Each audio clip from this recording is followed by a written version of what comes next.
তো এই ভিডিওতে আমরা শুরু করছি ই কমার্সের পরিচিতি এবং সংজ্ঞা। অর্থাৎ কি প্রাচীনকাল থেকে দেখো ই কমার্স, এখানে তোমাদের পুরো ডেফিনেশনগুলো পরপর লেখা আছে। তো এটা একটা যেমন দেখো এখানে কি ইন্টারনেট অথবা কোনো ইলেকট্রনিক নেটওয়ার্ক ব্যবহার করে পণ্য পরিষেবা, মানে গুডস পরিষেবা অথবা তথ্যের কেনাবেচা এবং সেই সংক্রান্ত আর্থিক লেনদেন ও ডেটা আদান প্রদানের করার পদ্ধতিকে বলা হচ্ছে ই কমার্স। অর্থাৎ কি এখানে আমাদেরকে আমাদের ইন্টারনেট, কম্পিউটার বা ভার্চুয়াল মাধ্যমের মাধ্যমে, মানে কোনো প্রোডাক্ট আমরা বিনা ছুঁয়ে আমরা যদি কেনাবেচা করি সেটাকে বলা হচ্ছে ই কমার্স, ইলেকট্রনিক কমার্স, মানে ইলেকট্রনিক ব্যবসা এটা। অর্থাৎ কি আমরা এখানে ইলেকট্রনিকের মাধ্যমে কম্পিউটার এবং আমাদের যে বিভিন্ন নেটওয়ার্ক এবং ইন্টারনেটের মাধ্যমে আমাদের যে লেনদেন হচ্ছে, এটা হচ্ছে মূল কথা হলো আমাদের ই কমার্স। তো এর মাধ্যম কি, এখানে সংজ্ঞার মূল তিনটে দিক হলো মাধ্যম কি আমাদের ইন্টারনেট এবং কম্পিউটার নেটওয়ার্ক, এবং কি পণ্য বা পরিষেবা বিক্রয়। পণ্য এবং পরিষেবা বিক্রয় মানে কি, পণ্য মানে কোনো বস্তু, যেমন তোমরা অ্যামাজন, ফ্লিপকার্ট থেকে কোনো বস্তু কেনো। পরিষেবা বিক্রি মনে করো যে আমার যে কোর্সটা তোমরা মনে করো কিনেছো, সেই কোর্সটা কিন্তু তোমরা হাতে পাচ্ছ না, যখন এটাকে তোমরা অনলাইনে পড়ছো তখন এটাকে বলা হচ্ছে পরিষেবা। বা কোনো অনলাইনে কোনো ফর্ম ফিল আপ করা, বা মনে করো আমরা অনলাইনের মাধ্যমে ব্যাঙ্কিংয়ের মাধ্যমে টাকা পয়সা লেনদেন করা, সেইগুলোকে বলা হচ্ছে পরিষেবা। তো লেনদেন কি ইলেকট্রনিক পদ্ধতি, অর্থাৎ ইলেকট্রনিক পদ্ধতিতে অর্থ প্রদান। অর্থাৎ কি আমরা টাকা পয়সাও কী হবে, আমরা টাকা পয়সাও হাতে হাতে নিব না, আমরা কিসের মাধ্যমে নিব, আমরা থ্রু কম্পিউটারের মাধ্যমে নিব। তো অর্থাৎ এই যে তিনটে মাধ্যম হলো মাধ্যম, কাজ এবং লেনদেন। কারণ কি যখন আমরা কোনো ব্যবসা করবো সেখানে তো বিনা টাকা পয়সায় ব্যবসা হবে না। তো সেই জন্য আমাদের সে টাকা পয়সা আমরা শুধু অনলাইনে নিব। তো এই যে ব্যাপারগুলো, এটাকে বলা হচ্ছে ইলেকট্রনিক কমার্স। তো এখানে আমাদের উদাহরণ দেওয়া আছে। এরপর আছে কি আমাদের ই কমার্সের প্রধান কার্যাবলী কী কী কী কাজ হয় আমাদের এখানে, পণ্যের বিজ্ঞাপন ও মার্কেটিং। অর্থাৎ কি আমাদের যে অনলাইনে আমরা যখন ইউটিউব বা যে কোনো খুলি, সেখানে বিভিন্ন জায়গায় আমরা অ্যাডভার্টাইজমেন্ট দেখতে পাই যে বিভিন্ন প্রোডাক্টের সম্পর্কে। তাহলে সেই প্রোডাক্ট সম্পর্কে আমরা কী করতে পারি, আমি দেখাতে পারি সবাইকে। তো যদি মনে করো তুমি ফিজিক্যাল দোকান থাকে তোমার, তাহলে দোকানে যে আসবে তোমার সে দেখতে পাবে।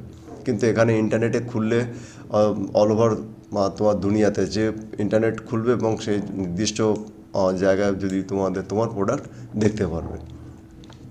তারপরে তথ্যের আদান প্রদান। তা আমরা যে কোনো জায়গা থেকে আমরা বিশ্বব্যাপী আমরা কী করি, তথ্যের আদান প্রদান করতে পারি এবং সেগুলো কেনাবেচাও করতে পারি বিভিন্ন তথ্য। মনে করো এই যে এই কোর্সটা বিশ্বের যে কোনো জায়গা থেকে যে কেউ কিনতে পারে। এখন সেটাই হচ্ছে আমাদের তথ্যের আদান প্রদান। অর্ডার গ্রহণ, এটা আমরা অনলাইনে আমরা অর্ডার নিতে পারি। আমরা যে ফ্লিপকার্ট, অ্যামাজনে আমরা অর্ডার দিই, কার্টে রাখি, অর্ডার দিই, তো সেটাকে অর্ডার গ্রহণ করতে পারি। অনলাইন পেমেন্ট করতে পারি আমরা, সেই অর্ডার নিয়ে আমরা কী করতে পারি, সেটাকে net banking, credit card, UPI এসবের মাধ্যমে আমরা টাকা পয়সা মেটাই।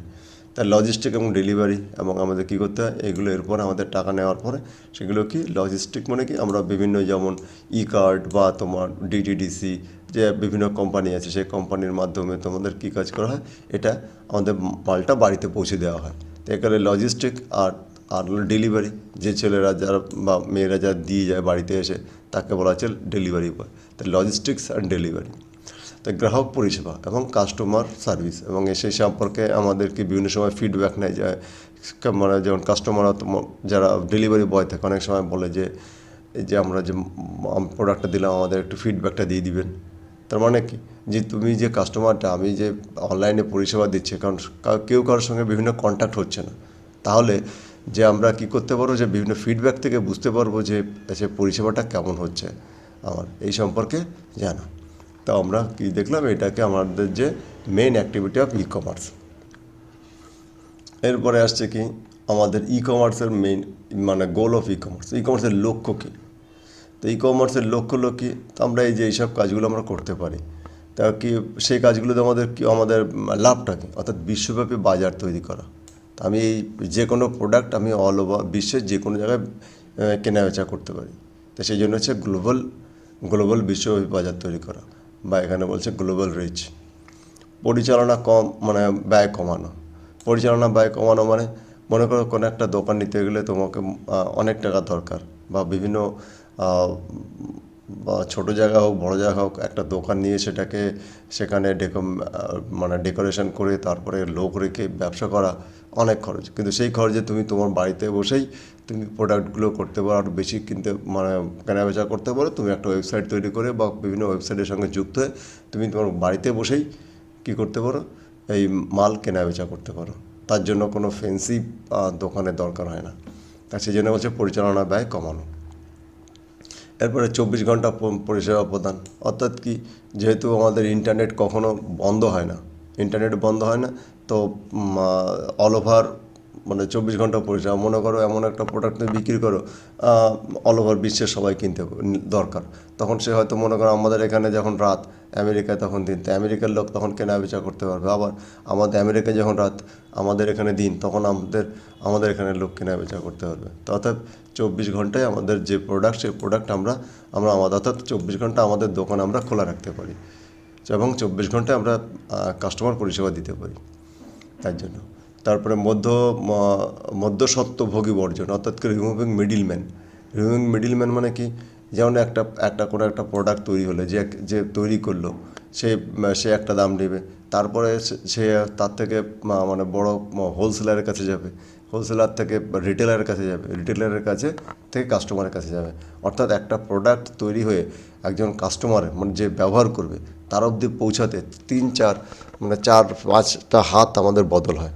তা 4-5টা হাত যখন বদল হয়, তখন প্রত্যেকটা হাতে যখন যাবে, তখন তার জন্য কী করতে হবে, যে সে তার কিছু লাভ রাখবে। তাহলে কী হবে, একটা প্রোডাক্টের দাম অনেক বেড়ে যাবে।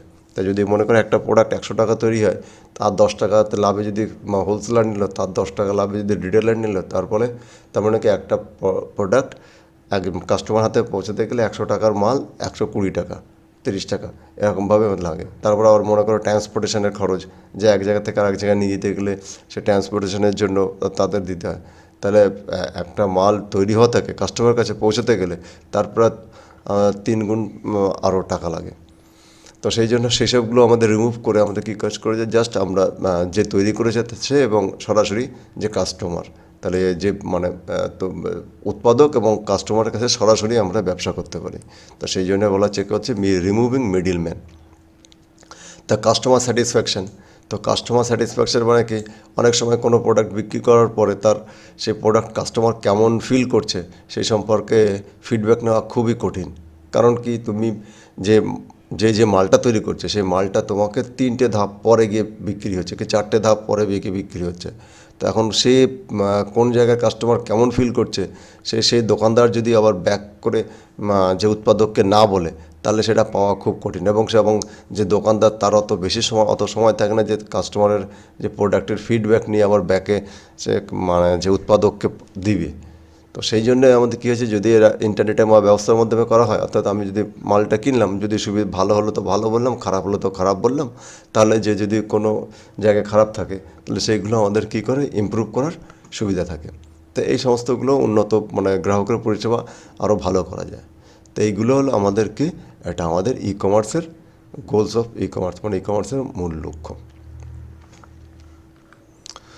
তো এই ভিডিওতে এইটুকুই রাখছি। এর পরবর্তীতে আমরা পড়ব technical commerce of e commerce, technical components of e commerce আমরা সেই সম্পর্কে পড়ব। তো তোমাদের অনেক অনেক ধন্যবাদ।